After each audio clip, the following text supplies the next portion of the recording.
আসসালামু আলাইকুম। শোনা যাচ্ছে না? ইন্নাল হামদুলিল্লাহ নাহমাদুহু ওয়া নাস্তাঈনুহু ওয়া নাস্তাগফিরুহ ওয়া নাউযু বিল্লাহি মিন শুরুরি আনফুসিনা ওয়া মিন সাইয়্যাতি আমালিনা মান ইয়াহদিহিল্লাহু ফালা মুদিল্লা লাহু ওয়া মান ইউদ্লিল ফালা হাদিয়া লাহু ওয়া নাশহাদু আন্না মুহাম্মাদান আবদুহু ওয়া রাসূলুহু আম্মা বা'দু। আসসালামু আলাইকুম। আশা করি সবাই ভালো আছেন। আ আমি অনেকদিন পর দেশে আসলাম। আ এত বড় গ্যাদারিং দেখে আসলে আমার 2014 এর কিছু স্মৃতি মনে আসে। আমাদের সময় এরকম সেমিনার আমরা করি নাই। বাট একটা মেলা হয়েছিল। আম আই থিংক এখন এটাকে বলে সীমান্ত স্কয়ার। তো ওখানে আমাদের রেইনড্রপস এর প্রাচীর বইটা আনছিলাম। তো আমি যদি ভিজুয়ালি দেখি আমার কাছে মনে হয় একটা ছোট চারাগাছ ছিল তখন এই কমিউনিটিটা। whereas এখন আমি দেখতে পাচ্ছি একটা সেই চারাগাছ একটা বৃক্ষে রূপান্তরিত হয়েছে। তো আলহামদুলিল্লাহ it's very eye soothing to see you all যে এতগুলা মানুষ ইসলামকে ভালোবাসে এবং রাসূলুল্লাহকে ভালোবাসে, ইসলাম সম্পর্কে জানতে চায় এবং হোল ডে কমেন্ট করেছেন আপনারা কিছু শোনার জন্য। তো আমি আসলে আপনাদের অন্য স্পিকার যারা ছিল তাদের আম মতো অতটা কোয়ালিফাইড প্রবাবলি না। বাট আমি বাংলাদেশের সেকুলারাইজেশনের এগেইনস্টে গত অন্তত 2 ডেকেডস আমি যেই দাওয়া আমি দেখেছি, সেই দাওয়ার সাথে আমি ছিলাম। সেই পজিশন থেকে আমি কিছু কথা বলবো। আম আচ্ছা, আর আমার এটা ফার্স্ট পাবলিক স্পিচ। কাজেই কোনো কথা যদি এলোমেলো লাগে, কাইন্ডলি এক্সকিউজ করবেন। I am not used to this setting. আচ্ছা, তো আলহামদুলিল্লাহ আমরা এভাবে গ্যাদার করতে পারা আসলে কয়েক মাস আগেও আসলে চিন্তা করতে পারতাম না। রাইট? আল্লাহ দ্বীনের বদল ঘটান। কোরআনে আল্লাহ বলেছেন, ওয়াতিলকাল আইয়ামু নুদাউলিহা বাইনান নাস। আল্লাহ দ্বীনের পরিবর্তন ঘটান। আমি এখানে আসার কয়েক মাস আগেও আগের এই এই নভেম্বর টাইমেই আরকি বাংলাদেশে আসার পরিকল্পনা করছিলাম। আম তখন আসলে ইন দ্য ওয়াইল্ডেস্ট ইমাজিনেশন আমার মাথায় আসে নাই যে এরকম একটা গ্যাদারিংয়ে কথা বলার তৌফিক আল্লাহ দিবেন। তো সমস্ত শুকরিয়া আল্লাহর জন্য, যিনি আমাদেরকে এভাবে কথা বলার তৌফিক দিয়েছেন। আর আমি জুলাই গণঅভ্যুত্থানে যারা শহীদ হয়েছেন তাদের আম তাদেরকে যেন আল্লাহ কবুল করেন সে দোয়া করি। এবং এটা মনে করিয়ে দিতে চাই যে আমাদের অনেককে ভাই বোন শহীদ হয়েছেন, তাদের জন্য আমরা টেক কেয়ার করি। ওনারা আসলে কারা? ওনারা ছিলেন আল্লাহর সৈনিক। ওয়ামা ইয়ালামু জুনুদা রব্বিক ইল্লাহু। আমরা কেউ আশা করি নাই যে আসলে জুলাই বা অগাস্টে এরকম একটা ইভেন্ট হবে। কোথা থেকে এই সৈনিক, এই সোলজাররা আসলো? We didn't expect. বাট আলহামদুলিল্লাহ আল্লাহ যখন চান সেটা হয় এবং তিনি সেটা করে দেখিয়েছেন আমাদেরকে। আমাদের একটা পারসেপশন ছিল আসলে যে বাঙালি জাতি প্রবাবলি খুবই স্বার্থপর হয়ে গেছে। জাস্ট একটা চাকরি, একটা ফ্ল্যাট এরকম হলে হয়ে যাবে। বাট আল্লাহ আসলে আমাদের জন্য ভিন্ন কিছু রেখেছেন। তো এটার হক আদায় করা দরকার ইনশাল্লাহ। তো যা বলছিলাম যে আমাদের উচিত আমাদের শহীদদের স্মরণ করা এবং যারা আহত আছেন তাদের টেক কেয়ার করা। রাসূলুল্লাহ সাল্লাল্লাহু আলাইহি ওয়াসাল্লাম যারা উহুদে শহীদ হয়েছেন তাদের কথা স্মরণ করতেন। সো আমাদের উহুদ নাই, আমাদের বদর নাই, বাট আমাদের 5th অফ মে আছে, 5th অফ অগাস্ট আছে। সো এটার যেই হক, সেই প্রাপ্য হক যেন আমরা আদায় করি ইনশাল্লাহ। আজকের যে সেমিনার, আমার টপিক হচ্ছে ডিসেকুলারাইজিং দ্য মুসলিম মাইন্ড। তার আগে আমি সেমিনারে যেই মূল প্রতিপাদ্য সেটা হলো আদর্শ সমাজ গঠনে রাষ্ট্র এবং ইসলামের প্রস্তাবনা, সেটা নিয়ে কিছু কথা বলি। আমরা যখন একটা আদর্শ সমাজের কথা চিন্তা করি, আই বিলিভ আমাদের মানসপটে একটা সময়ে বা একটা চিত্র ভেসে ওঠে। সেই চিত্রটা হচ্ছে যে আসলে আমরা কোন সময় আমরা যেতে চাই। একটা বিজেপির অ্যাক্টিভিস্টকে জিজ্ঞেস করেন, সে প্রবাবলি আপনাকে অখণ্ড ভারতের কথা বলবে। That really didn't exist. আপনি যদি একটা ইহুদিকে জিজ্ঞেস করেন, সে হয়তো প্রবাবলি বলবে কোনো একটা জিউইশ স্টেটের কথা, ঐতিহাসিক, which didn't really exist significantly, right? কিন্তু আমাদের মুসলিমদের ক্ষেত্রে আমরা যদি জিজ্ঞেস করি নিজেদেরকে যে কোন সময়ে আমরা যেতে চাই, সেটাই হচ্ছে সেই আদর্শ সমাজ যেটা আমরা আমরা যেটার বাস্তবায়ন আমরা নিজেদের জমানায় দেখতে চাই, right?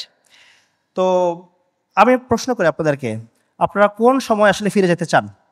Is it Ertugrul, is it Osman Ghazi, নাকি আপনারা বাগদাদের যেই আব্বাসীয় খিলাফতের যেই সময়টা quite we can say it was a civilisational hub, সেরকম একটা সময় যেতে চাই? আই মিন, আপনি যদি একটা ওয়েস্টার্ন অ্যাকাডেমিশিয়ানকে জিজ্ঞেস করেন যে ইসলামের স্বর্ণযুগ কোনটা, সে প্রবাবলি বলবে আপনাকে যে আব্বাসী খিলাফতের যেই টাইমটা ছিল বাগদাদ অ্যারাউন্ড লাইক 1100 1200, ওই টাইমটা ছিল ইসলামের স্বর্ণযুগ। Do we agree with that? Yes, we don't. কেন? কারণটা হচ্ছে একটা ওয়েস্টার্নার যেই রেফারেন্স পয়েন্ট থেকে ইসলামের স্বর্ণযুগকে বিচার করে, আমরা কিন্তু সেম রেফারেন্স পয়েন্ট থেকে বা সেম মানদণ্ড থেকে ইসলামের স্বর্ণযুগ বিচার করি না। আমাদের স্বর্ণযুগ হচ্ছে 7th century, Medina Al Munawwara. It was very simple. There is not much pomp and glamour, but that was our golden era. ওইটাই আমাদের সূচনা বিন্দু, ওটাই আমাদের গর্ব, ওইটাই আমাদের রেফারেন্স পয়েন্ট। ওখানে আমরা যেতে চাই যেই সময়টাতে হয়তো একটা মসজিদ ছিল মদিনা মুনাওয়ারায়, খুবই সিম্পল, খেজুর গাছের ছাদের একটা মসজিদ, ওটাতে বৃষ্টির মধ্যে পানি পড়তো, but the best of the people ওই মসজিদ থেকে গ্র্যাজুয়েট হয়ে বের হয়েছেন। সো কাজে আমাদের যখন আমরা আদর্শ সমাজ বা রাষ্ট্রের কথা বলি, উই শুড মেক শিওর যে আমরা আসলে আমাদের লক্ষ্যটা আসলে কোনটা, আমরা কোন সমাজে ফিরে যেতে চাই। This is fundamentally different. একটা ওয়েস্টার্ন সিভিলাইজেশন বা একটা ওয়েস্টার্ন অ্যাকাডেমিশিয়ান বিষয়টা কীভাবে দেখে, তাদের ধারণাটা হচ্ছে প্রোগ্রেশনের বেসিসে, যে তারা মনে করে 17th century বা অ্যারাউন্ড দ্যাট টাইম যে ইউরোপে এনলাইটেনমেন্টের একটা যে সময় ছিল, এইজ অফ এনলাইটেনমেন্ট, ওইটার পর থেকে তারা সামনে আগাবে এবং ওইটা তারা প্রোগ্রেশনের দিকে যাবে। Whereas we go back to 7th century, Medina Al Munawwara, এটাই হচ্ছে আমাদের আদর্শ সমাজের absolute embodiment. So we should fix our goal, destination, যে কোথায় আসলে আমরা যেতে চাই ওয়েন ইট কামস টু আদর্শ সমাজ বা রাষ্ট্রের একটা প্রশ্ন। আমি একটু ডিসক্লেমার দিয়ে রাখা ভালো, যখন আমি আব্বাসীয় বা উসমানীয়দের কথা বলতেছি তখন আমি নট নেসেসারিলি আই মিন যে মদিনা আল মুনাওয়ারা বা এটা আসলে অপোজিট। বেসিকলি রাসূলুল্লাহ সাল্লাল্লাহু আলাইহি ওয়াসাল্লাম যখন মদিনায় ইসলামকে বাস্তবায়ন করলেন, ওটারই কন্টিনিউয়েশন ছিল এগুলা, but that was sort of একটা ডেক্লাইন্ড একটা পিরিয়ড, যেটার মধ্যে দিয়ে মুসলিমরা পরবর্তীতে গেছে। অ্যান্ড উই অলসো ওন করি আমরা এই আব্বাসী বলি বা উসমানিয়া বা উমাইয়া খিলাফা, বাট আমাদের রেফারেন্স পয়েন্ট কখনোই একটা ওয়েস্টার্নারদের মতো হবে না। আমাদের রেফারেন্স পয়েন্ট হচ্ছে কনসেপচুয়াল পিওরিটি, যে আমরা কতটা আল্লাহ সুবহানাহু ওয়া তাআলার যে হুকুম আহকামকে রাসূলুল্লাহ সাল্লাল্লাহু আলাইহি ওয়াসাল্লাম এবং সাহাবীদের মতো করে বুঝতে পারছি। এইটাই হচ্ছে আমাদের স্বর্ণযুগ বলি, বা এটাই হচ্ছে আমাদের বেস্ট এরা বলি।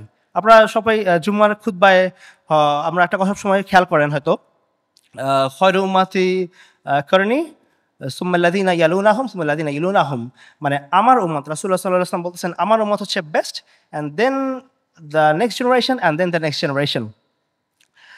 তো so that's my first point, যে আমরা art, culture, science and other যেসব ইয়ার্ডস্টিক বা মানদণ্ডের উপরে একটা ওয়েস্ট ইসলামকে দেখে, আমরা সেই একই লেন্সে আসলে ইসলামকে কখনো দেখবো না। কাজে এই কারণে দেয়ার্স এ ফান্ডামেন্টাল ডিফারেন্স। আমরা 7th century থেকে শুরু করি, আর ওরা 12th centuryকে সর্ট অফ একটা মানে গোল্ডেন এজ হিসেবে দেখে, যেটা আমাদের জন্য আসলে যেটা আমরা অ্যাগ্রি করি না। আচ্ছা, তো এই যে আমরা আদর্শ সমাজে ফিরে যেতে চাই বা আদর্শ সমাজ নিয়ে কথা বলছি, এটার ব্যাপারে সবচেয়ে বড় বাধাটা কি, মানে কেন আমরা আসলে পারি না? টু বি অনেস্ট, মুসলিমদের মধ্যে একটা বড় অংশ আছে যারা ট্রুলি আসলে 7th centuryতে ফিরে যেতে চায় না। I mean it's about something like, যারা এটাকে তারা একটা গল্প মনে করে বা এটা নিয়ে তারা হয়তো কিছুটা প্রাউড ফিল করে, বাট যদি সত্যি ফিরে যাওয়ার প্রশ্ন আসে, দে ডোন্ট ওয়ান্ট ইট। কেন? কারণটা হচ্ছে ইসলামের মধ্যে তারা এমন কিছু চায় যেটা আসলে ইসলামে নাই, এবং 7th century doesn't really in that sense তারা অ্যাপিল করে না। So it's like a story, যেটাকে আমরা কোরআনের ভাষায় বলি আসাতিরুল আউয়ালিন, যে stories of the past. So একটা বড় অংশের মুসলিমদের জন্য আমাদের যে হিস্ট্রি, সেই হিস্ট্রিটা আসলে খুব একটা অ্যাপেলিং না, বা আমরা সেই জমানায় যেতে চাই না। এবং এটার কারণ কি? এটার কারণ হচ্ছে, আমি মনে করি একটা কারণ অন্তত, সেটা হচ্ছে সেকুলারাইজেশন। আমি আমার টপিক যেটা আজকের, সেটা হচ্ছে ডিসেকুলারাইজিং দ্য মুসলিম মাইন্ড। আমাদের মুসলিমদের, আমি যেটা বলছিলাম যে আমাদের আদর্শ সমাজের ফিরে যাওয়ার পথে একটা বড় সমস্যা হচ্ছে আমাদের secular mentality. Because of the colonial period, আমাদের বাংলাদেশে লাইক 200-250 বছরের মতো একটা কলোনিয়াল পিরিয়ড ছিল, এবং মুসলিম ওয়ার্ল্ডের বিভিন্ন জায়গায় বিভিন্ন সময় ধরে ছিল। এই কলোনিয়াল পিরিয়ডে আমাদের মধ্যে এমন কিছু ধ্যান ধারণা, এমন কিছু কনসেপ্ট, এমন কিছু আইডিয়া আমরা অ্যাডপ্ট করছি, যেটাকে আমরা সত্য মনে করি, এবং ওই জিনিসটাকে আমরা ইসলামের মধ্যে ফিরে পাইতে চাই, যেটা ইসলামের নাই। এবং এটা একটা kind of messed up situation তৈরি করে, এবং এটা একটা এক ধরনের বলতে পারেন যে কগনিটিভ ডিসোনেন্স। লাইক আমরা এমন কিছু ইসলামে বিশ্বাস করি, অ্যাট দ্য সেম টাইম আমরা বিশ্বাস করি এমন কিছু আইডিয়া যেটা আসলে ইসলামিক না, বা যেটা আমাদের উপরে কাইন্ড অফ চাপায় দেওয়া হয়েছে।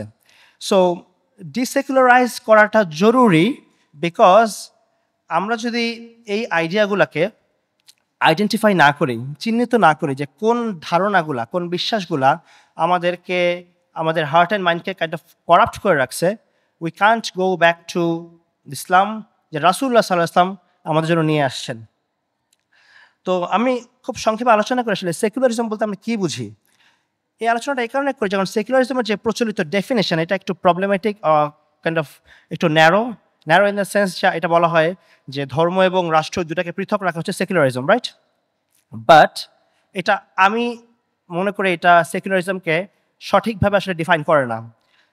সেকুলারিজমের যে সংজ্ঞাটা আমি পছন্দ করি, বা আমি দেওয়ার চেষ্টা করি, বা বোঝানোর চেষ্টা করি, সেটা হচ্ছে সেকুলারিজম মানে হচ্ছে আল্লাহর উপরে মানুষের সভেরিয়েন্টি, আল্লাহ সভেরিয়েন্টির উপরে মানুষকে প্রাধান্য দেওয়া, মানুষের খুশি, চাওয়া, ইচ্ছা, সে যেটাকে মনে করে ওইটাকে প্রাধান্য দেওয়া।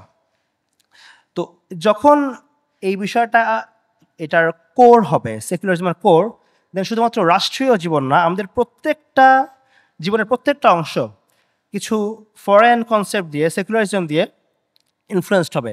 সোশ্যাল লাইফ হবে, ব্যক্তিগত লাইফ হবে। So secularism is not just a system যেটা আমাদের মানে রাষ্ট্রীয় জীবনের একটা পলিসি হিসেবে কাজ করে। No, it's more than that. এটা আমাদের চাওয়া পাওয়াকে নিয়ন্ত্রণ করে। এটা নিয়ন্ত্রণ করে কোনটাকে আমরা ভালো বলবো, কোনটাকে আমরা খারাপ বলবো, কোনটাকে আমরা প্রমোট করব, কোনটাকে আমরা দমন করব। এই প্রত্যেকটা জিনিস আসলে সেকুলারিজমের মাইন্ডসেট নির্ধারণ করে, যে কোনটাকে আমরা আসলে অ্যাপ্রিসিয়েট করব বা কোনটাকে আমরা গ্রহণ করব। আচ্ছা, তো এই জন্য আমরা দেখি যে সেকুলারিজম যেটা করে, সেটা হচ্ছে কন্টিনিউয়াসলি, ক্রমাগতভাবে ধর্মীয় যেসব এক্সপ্রেশন, নীতি, শিয়ার বা বিশ্বাস, বা আমাদের যে কোনো মূল্যবোধ যেটাকে বলি, সেটাকে সে সবসময় একটু ডিমিন করে রাখতে চায়, এটাকে একটু দমন করে রাখতে চায়। তো এই জন্য আমরা সবসময় একটা সেকুলার স্টেটে, সেটা বাংলাদেশ হোক, যে কোনো জায়গায় হোক, একটা প্রেশার ফিল করি, সামথিং ইজ রিয়েলি রং, যে আমি ইসলাম চাই, কিন্তু ইসলামটাকে আমার এক্সপ্রেস করতে, প্র্যাকটিস করতে, ইসলামের কথা বলতে একটা আনইজি ফিলিং, একটা ইনসিকিউরিটি, একটা ফিয়ার কাজ করে। Why? It comes from secularism. Secularism আমাদের উপরে এই জিনিসটা মানে কাইন্ড অফ ইম্পোজ করে, এবং আমরা একটা অ্যালিয়েন, একটা নিজেদেরকে একটু কিছুটা নিজ ভূমে পরবাসী টাইপের একটা ফিলিং হয়, যেটা আসলে আমাদের ভূমিতে আগে ছিল না, এবং এটা হচ্ছে কলোনিয়াল যুগের একটা ইফেক্ট, যেটা আমরা এখনও ক্যারি করে যাচ্ছি। আমি একটা এক্সাম্পল দিই, আমি ইউকের একটা এক্সাম্পল দিই। ফর এক্সাম্পল, কীভাবে সেকুলারিজম আপনাকে চিন্তা করতে শেখায়। We need to fix the fundamental, right? মনে করেন ইউকের স্কুল, আমি স্কুলে পড়ি নাই, বাট আমি সেকেন্ড হ্যান্ড এক্সপিরিয়েন্স, লাইক ওখানে রিলিজিয়াস এডুকেশন আছে। অনেক সময় বাচ্চাদের কীভাবে করে পড়ানো হয় যে কোনো একটা পার্টিকুলার ম্যাটারে হয়তো ইসলামের হুকুম হচ্ছে এইটা, খ্রিশ্চানিটির হুকুম হচ্ছে এইটা, জুদাইজমের হুকুম হচ্ছে এইটা। না, হোয়াট ডু ইউ থিঙ্ক, যে কোনটা আসলে ভালো বা কোনটা আসলে কারেক্ট, বা তোমার অপিনিয়নটা কি? সো এই যে এতগুলা জিনিস স্টুডেন্টদেরকে যখন পড়ানো হয়, তখন স্টুডেন্টকে নিজের অপিনিয়নটাকে, সেগুলো সব কিছুর উপরে প্রাধান্য দিতে শেখানো হয়, এবং সে নিজে যেটা চায় সেটা হবে সুপ্রিম, বা সেটাই হবে মোর কারেক্ট। আমরা ইসলামে জানি যে আল্লাহ এবং রাসূল সাল্লাল্লাহু আলাইহি ওয়াসাল্লাম যে ব্যাপারে কোনো মতামত দেন, সে ব্যাপারে কোনো মুমিন বা কোনো মুমিনার কোনো অপিনিয়ন থাকতে পারে না। সো দ্যাটস হাউ সেকুলারিজম আসলে প্রত্যেকটা জিনিসকে দমন করে বা কন্ট্রোল করে এবং আহ, তার নিজস্ব একটা যে ভ্যালু সেটাকে সে পুশ করে। ফর এক্সাম্পল আমি যদি একটা দেশীয় এক্সাম্পল দিই, রিসেন্টলি আপনারা জানেন এটা 5th অগস্টের পরে ঘটনা, বাংলাদেশে ঢাকার যে শিল্পকলা একাডেমির নিযুক্ত আই থিঙ্ক ডিজি জামিল সাহেব, তার একটা ক্লিপ খুব ভাইরাল হয়েছিল, আপনারা তো খেয়াল করেছেন। উনি বলছিলেন যে 2024 সালে এসে কেন মেয়েদেরকে বোরখা পড়তে হবে। দেখেন, সে কোনো প্রশ্নটা করে নাই যে 2024 সালে এসে কেন মেয়েদেরকে জিন্স পরতে হবে, ওয়াই। এখান থেকে আপনি দেখবেন যে it's not a neutral thing, যেটা সেকুলারিজমের চরিত্র হিসেবে দাবি করা হয়, which is actually not. Say Islamic, বাংলাদেশের কন্টেক্সট ইসলামিক বা ইউজুয়ালি ধর্মীয় প্র্যাকটিসকে অলওয়েজ কোশ্চেন করবে।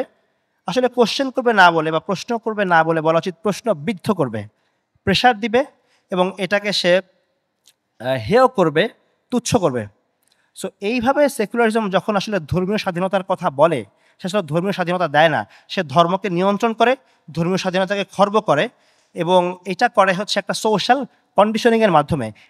এমনভাবে একটা প্রেশার তৈরি করা যেন মানুষ ইসলাম বা ধর্মের ব্যাপারে কিছুটা ফিয়ার বা একটা দূরত্ব তৈরি হয়, বা এটা করার ব্যাপারে তার মধ্যে একটা খচখচানি তৈরি হয়, রাইট? তো সেকুলারিজম যদি ট্রুলি নিরপেক্ষ হতো তাহলে তার এই প্রশ্নটা করাই উচিত না, কারণ এই প্রশ্নটা করার মাধ্যমে যাকে প্রশ্ন করা হচ্ছে তাকে আসলে একটা প্রেশার দেওয়া হয়, রাইট? সো সেকুলারিজমের ব্যাপারে এই যে নিউট্রালিটির যে কনসেপ্ট, সেকুলারিজম যখন নিজেকে নিরপেক্ষ দাবি করে, এই জিনিসটা আমাদেরকে বুঝতে হবে যে এটা আসলে নিউট্রাল না, বরং এটা সার্টেইন একটা ভ্যালুকে প্রমোট করে এবং সার্টেইন আদার ভ্যালুসকে সে ডিমোট করে। এবং আমরা যখন বলি আসলে চয়েসের কথা, যে এইসব জায়গায় আসলে সেকুলার একটা রাষ্ট্রে বা এখানে আসলে চয়েসটাও তারা রেকগনাইজ করে না যে একটা মুসলিমের নিজস্ব চয়েস থাকতে পারে। সো এই জন্য মুসলিমের যে কোনো চয়েস বা মুসলিমদের যে কোনো এক্সপ্রেশনকে কন্টিনিউয়াসলি দমন নিপীড়ন করার মাধ্যমে সেকুলারিজম টিকে থাকে। সেকুলারিজম টিকে থাকে ক্রমাগত একটা একটা ফলস ভ্যালু অন্যদের উপরে চাপাই দেওয়ার মাধ্যমে। আমি এবারে আপনাদের একটা যে কথাটা বলছিলাম যে সার্টেন কিছু আইডিয়া বা সার্টেন কিছু কনসেপ্ট সেকুলারিজম আমাদের মধ্যে কাইন্ড অফ ইনস্টল করে রাখছে, যেটা থেকে আমাদের আসলে মুক্ত হওয়া উচিত। আমি কয়েকটা, আপনারা ছোটোবেলায় স্কুলে হয়তো ট্রু ফলস বা সত্য মিথ্যা করছেন, তো আমি সেরকম কিছু স্টেটমেন্ট বলবো, আপনারা বলবেন ট্রু নাকি ফলস। ওকে, নাথিং সিরিয়াস, জাস্ট আমি একটা এক্সারসাইজ করার মতো একটা ব্যাপার। গণতন্ত্র উন্নয়নের পূর্বশর্ত। ওকে, আচ্ছা, ধর্মে ধর্মে যুদ্ধ, এটা তো একটা বাস্তবতা, রাইট? এটা হয়েছে সবসময়। এটাকে যদি আমি বন্ধ করতে চাই তাহলে রাষ্ট্রকে ধর্মনিরপেক্ষ হতে হবে, যেন সে সব ধর্মের মধ্যে সমানভাবে। ওকে, ব্যক্তি স্বাধীনতাকে ম্যাক্সিমাইজ করার মাধ্যমে আমরা মানুষের সর্বোচ্চ সুখ বা সর্বোচ্চ সুখ নিয়ন্ত্রণ নিশ্চিত করতে পারবো। ওকে, নারীদেরকে অর্থনৈতিকভাবে ক্ষমতায়ন করার মাধ্যমে নারীর অধিকার নিশ্চিত হবে। অন্যের ক্ষতি না করে যদি আমি কিছু করি তাহলে ইটস ওকে। ওকে, জেন্ডার একটা স্পেকট্রাম, রোকন একটা মেয়ে, শরীফা একটা ছেলে। আচ্ছা আচ্ছা, প্রশ্নগুলো সহজ হয়ে গেছে হয়তো, বাট লুক, আই মিন এই যে কথাগুলো, আমি যে কথা এক্সাম্পল দিলাম, এই জিনিসগুলোকে কিন্তু আমরা অনেক মুসলিম বিশ্বাস করি, বা বিশ্বাস করার জন্য প্রচুর এফোর্ট দেওয়া হয় গভর্নমেন্টের পক্ষ থেকে বা এস্টাবলিশমেন্টের পক্ষ থেকে। কেন? কারণটা হচ্ছে আলটিমেটলি এই কথাগুলোর মাধ্যমে, এই ধারণাগুলোর মাধ্যমে আমাদের মধ্যে যেন সেকুলারিজমটা যেন আমাদের মধ্যে আরো পোক্ত হয়। তো আমরা এই ধরনের অনেকগুলো যে ধারণা, এই ধারণাগুলোকে আমাদের খণ্ডন করা শিখতে হবে। That is desecularisation. আমরা দেখেন, সেকুলারিজমের, আবার বলছি, সেকুলারিজমের যেই প্রচলিত সংজ্ঞা, এটার সাথে কোনো মুসলিম আসলে অ্যাগ্রি করবে না, but many Muslim will find suffering from cognitive dissonance, যে তারা আসলে এই কথাগুলোকে তারা বিশ্বাস করে। কাজেই এই জিনিসগুলোর খণ্ডন, শেখা, প্রচার, চর্চা করাটা জরুরি। I mean there are many Muslims যারা হয়তো সামিনা ওয়াতানা তাদের জন্য যথেষ্ট, যারা আল্লাহ রাসূল সাল্লাল্লাহু আলাইহি ওয়াসাল্লাম বলছেন এবং আমরা মেনে নিলাম, দ্যাটস ওকে, বাট মেনি মুসলিম আছে যাদেরকে আমরা যদি ইসলামের দিকে ইসলামের ব্যাপারে কনভিন্স করতে চাই, we need to deconstruct this ideas and values, right? যেমন আমি বললাম যে গণতন্ত্র হচ্ছে উন্নয়নের পূর্বশর্ত, বা গণতন্ত্রের মাধ্যমে আপনারা শুনবেন যে সুশাসন নিশ্চিত হয়। দেন হোয়াট অ্যাবাউট গাজা? গত 1 বছরের বেশি সময় ধরে একটা জায়গায় গণহত্যা চলছে। কোন দেশটা করছে? পৃথিবীর সবচেয়ে ডেমোক্রেটিক রাষ্ট্র ইউএস, রাইট? আই মিন তাদের ডেমোক্রেটিক যে প্র্যাকটিস, দ্যাটস আনম্যাচড। বাট এটা কেন আসলে বন্ধ করতে পারে নাই? We need to question this. আমাদের এই প্রশ্নটা তুলতে হবে যে তোমার গণতন্ত্র যেটা তুমি আমাকে দিতে চাও, why it can't solve the problem of Gaza? It can't. So so এটা প্রমাণ করে আসলে যে আসলে দেয়ার আর সাম হ্যাকিং মেকানিজম যেটা দিয়ে আসলে গণতন্ত্র হ্যাক করে যারা যা করার তারা তা করে। কিংবা আমাদের পাশের দেশে যে এক্সাম্পল দেখেন যে নরেন্দ্র মোদীর বিজেপির দেশে ইন্ডিয়াতে মুসলিমরা খুব একটা টাইট সিচুয়েশনে আছে আমরা দেখতেছি। ইন্ডিয়া কি democratic country? Yes, not up to the level of US, but quite good democratic practice কিন্তু ওদের আছে। এরপরেও কেন ইন্ডিয়া একটা কাইন্ড অফ একটা জেনোসাইডাল একটা প্রজেক্টকে সামনে নিতে পারে? We need to ask this. আবার অন্যভাবে চিন্তা করেন যে ইউএসের যেই দুটা কন্টেন্ডার গ্লোবালি, সেটা হচ্ছে রাশিয়া আর চায়না। এদের মধ্যে কে ডেমোক্রেটিক? কেউ না। কাজেই আমাদেরকে ডেমোক্রেসি বা গণতন্ত্রকে আমাদের কাছে বিক্রি করার জন্য অসংখ্য কথা, অসংখ্য যুক্তি দেওয়া হয়। But what about this? এই জিনিসগুলো আসলে প্রমাণ করে যে এই কথাগুলো অনচলচিকারই ফলস। আই মিন ইসলাম গণতন্ত্রের ব্যাপারে কি বলে সেটা আপনি না জেনেও আপনি গণতন্ত্রকে ভুল বলতে পারবেন, বা গণতন্ত্রের যে সীমাবদ্ধতা সেগুলো আসলে আমরা বুঝতে পারবো। আরেকটা এক্সাম্পল আসলে মানে কথা না বললেই না গণতন্ত্রের ব্যাপারে, যে এখন অনেক আলোচনা হচ্ছে যে আওয়ামী লীগকে নিষিদ্ধ করা উচিত কিনা। আমি আপনাদের একটা প্রশ্ন করি। আপনারা সবাই জানেন যে জুলাই আগস্টে এতগুলো গণহত্যা হলো। এর আগ 16 বছর ধরে বাংলাদেশে অনেক জুলুম ছিলই।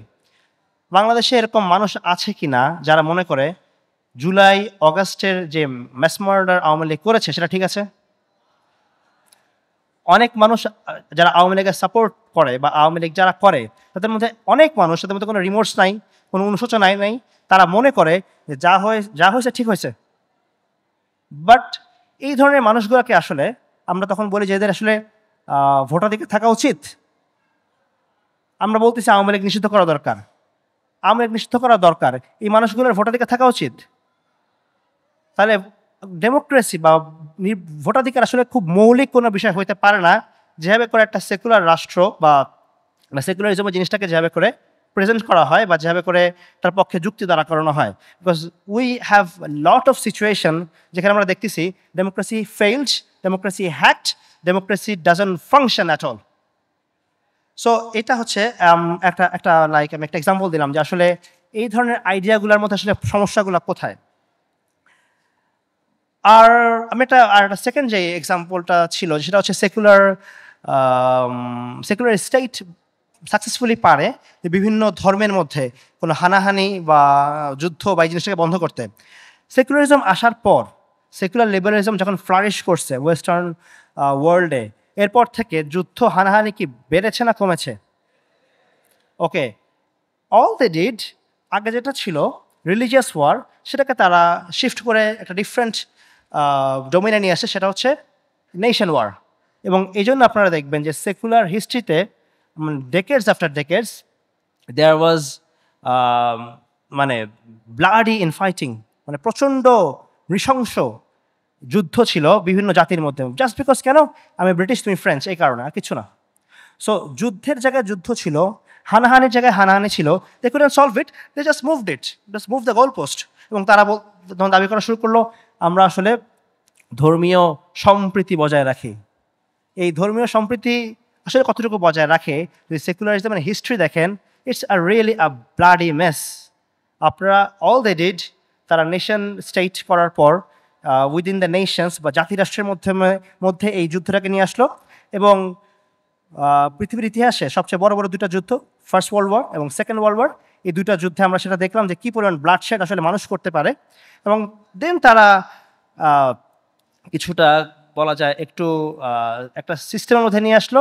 এখন শুধুমাত্র ইউরোপিয়ান নেশনগুলা বাইরের যেসব গ্লোবাল সাউথ এদেরকে অপ্রেস করার চেষ্টা করে। মানে মায়ের হবে, সাউন্ড হবে না। আগে মায়ের হতো, সাউন্ড হতো, এখন মারটা এমনভাবে দেয় যেন সাউন্ডটা না হয়।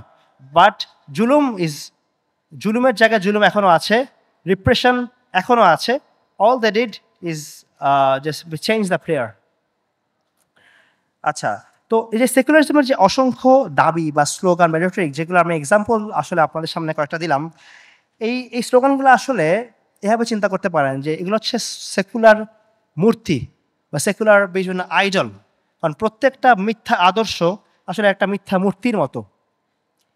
আমরা এই আইডিয়াগুলো, এই যে উৎস কোথায়, এই উৎসগুলো হচ্ছে ইউরোপ বা ইউরোপিয়ান যে এইজ অফ এনলাইটেনমেন্ট, সেই সময়ের তাদের যে ট্রমাটিক এক্সপিরিয়েন্স ছিল, তাদের নিজেদের মধ্যে যে খ্রিশ্চানদের বিভিন্ন গ্রুপের মধ্যে যেসব ইনফাইটিং ছিল, সেখান থেকে তারা বের হয়ে আসার জন্য সেকুলারিজমের কাইন্ড অফ তারা এটাকে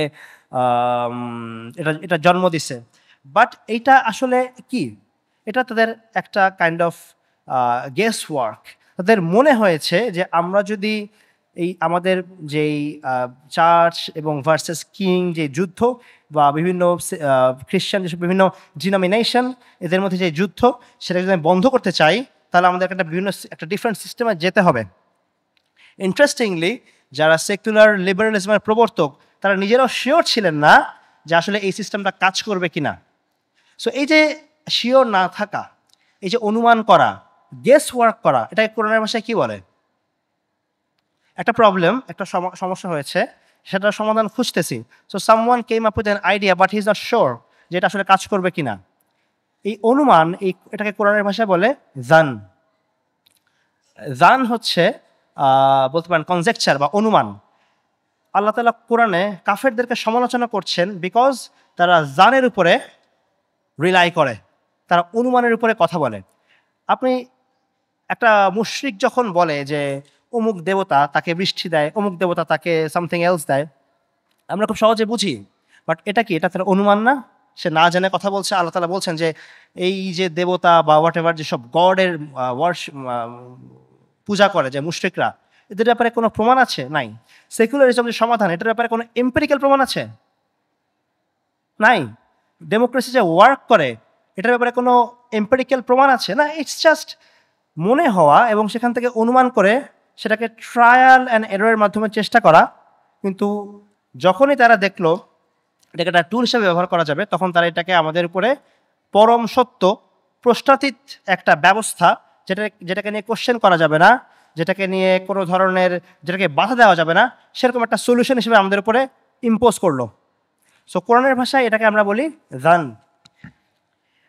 এবং আল্লাহ জানের বিপরীতে কি বলছেন? হক। জানের বিপরীত হচ্ছে হক, যেটা নিয়ে কোনো সন্দেহ নাই।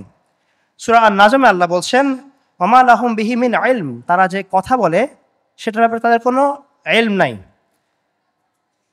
ইয়াত্তাবিউকা ইল্লা জান, তারা কথা বলে জানের ভিত্তিতে, এবং এই জান হচ্ছে হকের সামনে মোকাবেলায় মানে অসমর্থ।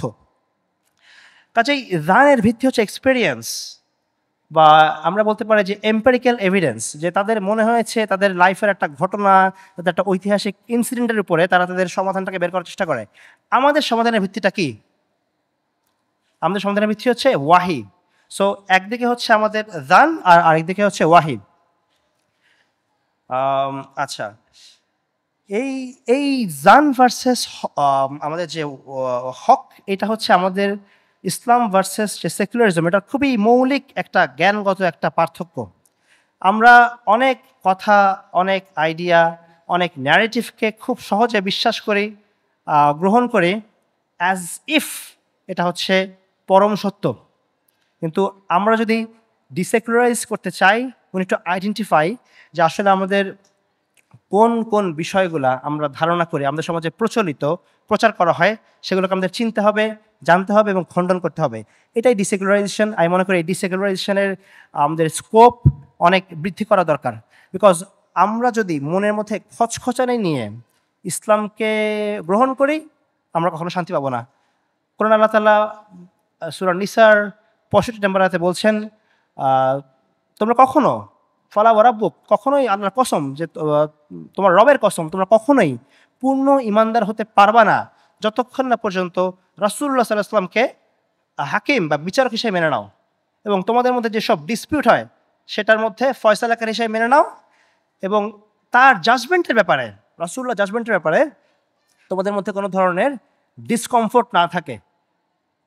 অ্যান্ড দেন তোমরা ইউসাল্লিমু তাসলিমা, যে তোমরা ইসলাম মানে অর্থটা অনেকটা এমন যে মানে উইথ পিস, এবং ওই আমাদের যে মানে ইসলামের ব্যাপারে আমাদের কোনো ধরনের সন্দেহ থাকবে না। সো এই জিনিসটা জরুরি। আমরা যদি আমাদের মধ্যে এই ধ্যান ধারণাগুলোকে চিহ্নিত না করি, তাহলে প্রথমত আমরা আমাদের যেই চেরিশ করার যে সময়টা 7th সেঞ্চুরি মদিনা আল মুনাওয়ারা, ওটাকে আমাদের অ্যাপেলিং মনে হবে না। আমরা সমাধান খুঁজব ভিন্ন জায়গায়, ভিন্ন পথে, যেখানে গ্ল্যামার আছে, যেখানে এমন কিছু আছে যেটা আমাদের শেখানো হচ্ছে, স্বপ্ন দেখানো হচ্ছে, বা সেটা আমাদের আসলে কোনো সমাধান নাই। কাজেই আমরা মনে করি, আমি আশা করি আপনারা যারা আসছেন তারা আরও অ্যাক্টিভ হবেন এই ধরনের ধারণার খণ্ডনে। কারণ এতদিন আমরা দেখে আসছি, আমরা আর্টিকেল লিখতাম ইসলাম বিদ্বেষীদের জবাবের খণ্ডন, but we should rich A point যেখানে প্রথম আলো লিখবে যে সেকুলার বিদেশিদের জবাবের খণ্ডন। ওই পর্যায়ে আমাদের পৌঁছানো দরকার ইনশাল্লাহ। আচ্ছা, আমি বক্তব্য শেষের দিকে নিয়ে আসি। আমি যদি আরেকটা টপিক ছিল, বাট যেহেতু সময়ের সংক্ষিপ্ত, আমি বাদ দিচ্ছি। আমি সূরা কুরাইশ একটা কথা বলে আমি শেষ করি। এই 5ই আগস্টের পর আমার এই সূরাটার কথা মনে হচ্ছিল। আপনারা সূরাটা সবাই জানেন, লিইলাফি কুরাইশ ইলাফি মিলাতাশ শিতাই ওয়াস সাইফ ফালিয়াবুদু রাব্ব হাযাল বাইত আল্লাযী আত'আমাহুম মিন জু' ওয়া আমানাহুম মিন খাউফ। আমার একটা মেসেজ এখান থেকে আমি দিতে চাই। এই কোরআনে আল্লাহ তাআলা এই সূরায় কুরাইশদেরকে উদ্দেশ্য করে বলছেন যে কুরাইশরা যেই ডিগনিটি বা যে স্ট্যাটাস তারা এনজয় করতো, সেটার কথা আল্লাহ বলছেন যে তোমরা কুরাইশরা তোমরা শীত এবং গ্রীষ্মের সফর করো। অর্থাৎ এটা বেসিক্যালি দুইটা সফর ছিল কুরাইশদের ইকোনমিক ব্যাকবোন। এই দুইটা সফরের কথা আল্লাহ স্মরণ করছেন যে এই যে তোমরা দুইটা সফর করো, এই যে তোমরা দুইটা বড় বড় এত মানে স্ট্যাটাস এনজয় করো, এজন্য হলেও তোমাদের ইসলামকে আল্লাহর ইবাদত করা উচিত। মানে আল্লাহর ইবাদত তো এমনি করতে হবে, রাইট? কিন্তু আল্লাহ কুরাইশদেরকে তাদের ব্যাপারে তাদেরকে যে আল্লাহ একটা স্ট্যাটাস দিয়েছেন সেটার কথা স্মরণ করে বলছেন যে এজন্য হলেও আল্লাহর ইবাদত করা উচিত, আল্লাহর ইবাদত এমনি করা উচিত, বাট স্পেসিফিক যে স্ট্যাটাস আল্লাহ দিয়েছেন এটার জন্য ইবাদত করা উচিত। আমি বাংলাদেশের মুসলিমদের উদ্দেশ্যে বলতে চাই যে 5th of August আল্লাহ আমাদেরকে একটা বড় মুক্তি দিয়েছেন, এজন্য হলো আল্লাহর ইবাদত করা উচিত। আল্লাহর ইবাদত তো এমনি করাই উচিত, কোনো সন্দেহ নাই। বাট আমরা কখনো আশা করি নাই যে এত বড় একটা ঘটনা ঘটবে, এত বড় এত সহজে, আমি বলবো যথেষ্ট সহজে আসলে আল্লাহ আমাদেরকে মুক্তির একটা পথ দিয়েছেন। কাজে আমাদের উচিত আল্লাহ থেকে ফিরে যাওয়া, ইসলামের দিকে ফিরে যাওয়া, এবং অন্য কোনো দিকে আমরা যেন ফিরে না যাই। আপনারা সূরা বনী ইসরাইলের কাহিনী জানেন। কোরআনে আল্লাহ তাআলা অসংখ্যবার বনী ইসরাইলের কথা বলেছেন, কারণ এই নেশন, এই জাতি, উম্মাত ছিল মুসলিমদের আগের জাতি। ফেরাউনের কাছ থেকে যখন মুসা আলাইহিস সালামের নেতৃত্বে তারা উদ্ধার পেল, তারা পরবর্তীতে কি করলো? তারা আল্লাহর সাথে নফরমানি করলো। এই নফরমানিটুকু আমরা করব না। এই নফরমানি করার কারণে বনী ইসরাইলকে 40 বছর মরুভূমির মধ্যে উদ্ভ্রান্ত অবস্থায় ছেড়ে দেওয়া হয়েছিল। তারা সকালবেলা এক জায়গা থেকে বের হতো, ঘুরতো, বের হওয়ার জন্য মানে সেখান থেকে অচেনা জায়গা থেকে বের হতে চেষ্টা করতো। সন্ধ্যাবেলা দেখতো তারা একই অবস্থায় আগের জায়গায় ফিরে আসছে, বা পরের দিন সকালবেলা। আমরা যদি ইসলাম ছাড়া অন্য কোনো কিছুর মধ্যে সমাধান খুঁজি, যেটা পার্টিকুলারলি আমাদের সবচেয়ে এমিনেন্ট প্রবলেম সেকুলারিজম, এখান থেকে বের হওয়ার চেষ্টা না করেই আমরা ওই সার্কেলের মধ্যে ঘুরতে থাকবো। আমরা যেভাবেই বলি, যেভাবেই করি, ইসলাম ছাড়া আমাদের মধ্যে কোনো সমাধান নাই। We should realise this, otherwise আমাদের অবস্থা হবে বনী ইসরাইলের মতো, যারা 40 বছর ধরে মরুভূমিতে উদ্ভ্রান্তের মতো ঘুরপাক খাচ্ছিল, যেটা আমরা চাই না। তো এতটুকু বলে আমি আমার বক্তব্য শেষ করি। আমার বক্তব্যের মধ্যে কোনো অস্পষ্টতা থাকলে আমি দুঃখিত। এতটুকুই বলার আছে। ওয়া আখিরু দাওয়ানা আলহামদুলিল্লাহি রাব্বিল আলামিন।